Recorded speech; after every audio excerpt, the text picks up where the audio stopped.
Salut à tous, c'est Aurélien Fontenoy, j'espère que vous allez bien. Bienvenue sur la chaîne Bomber Show. La semaine dernière, je vous ai présenté le déballage de mon nouveau street trial, le Ozonis Crown. Aujourd'hui, on lance une nouvelle série, c'est les tutos street trial pour vous apprendre les techniques de base, les techniques les plus cool avec ce genre de vélo. Ça marchera avec les VTT, avec les BMX, mais le plus simple, ça sera bien sûr avec ce genre de vélo. Donc, pour commencer, portez un casque bien sûr, et puis c'est parti, let's go. Aujourd'hui, on va apprendre le 180, une technique qui est bien stylée sur le sol comme dans un saut d'obstacle ou d'escalier. Donc aujourd'hui on va le faire sur le sol déjà.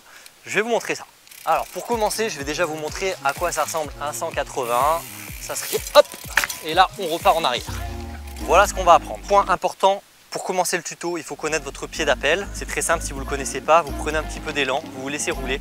Et c'est le pied qui sera souvent le plus fort et en avant. Moi c'est mon pied droit. Pour tourner, le sens intuitif, ça va être le sens opposé de votre pied d'appel justement. Pied droit, je vais lancer mon 180 sur la gauche. Si vous êtes pied gauche en revanche, ça va être l'inverse. Pied gauche, je tourne vers la droite. Voilà, vous arrivez avec un petit peu d'élan et l'idée là, ça va être de jeter un bunny up. Ça, vous savez faire. J'ai lancé un tuto bunny up il n'y a pas longtemps. J'engage légèrement un virage, c'est ce qui va vous permettre de vous faciliter le 180. Dans ce virage, je fais mon bunny up ordinaire comme je vous l'ai appris dans le dernier tuto. Et là, c'est votre regard et vos épaules qui vont lancer ce 180. Une fois que j'ai lancé mon bunny up, je tourne mes épaules vers l'arrière.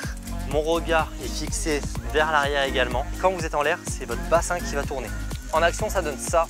J'arrive avec un petit peu d'élan, je lance un virage, le bunny up et je recule. Dans l'autre sens, un peu d'élan, bunny up. Hop là. Et ce qui est bien, c'est d'accompagner votre roue arrière, de la pousser avec votre pied arrière. Je suis là, je pousse. Donc là, vous avez les bases du 180. Et le dernier point, ça va être la réception. Puisque vous êtes en arrière, il va falloir penser à, bien sûr, amortir votre réception, mais surtout pédaler en arrière. Parce que si vous appuyez en avant, vous allez vous faire catapulter ou alors vous allez bloquer votre vélo. Regardez bien le moment où je réceptionne. Il faut vraiment pédaler en arrière pour accompagner. 180, j'amortis et je pédale en arrière pour continuer à rouler.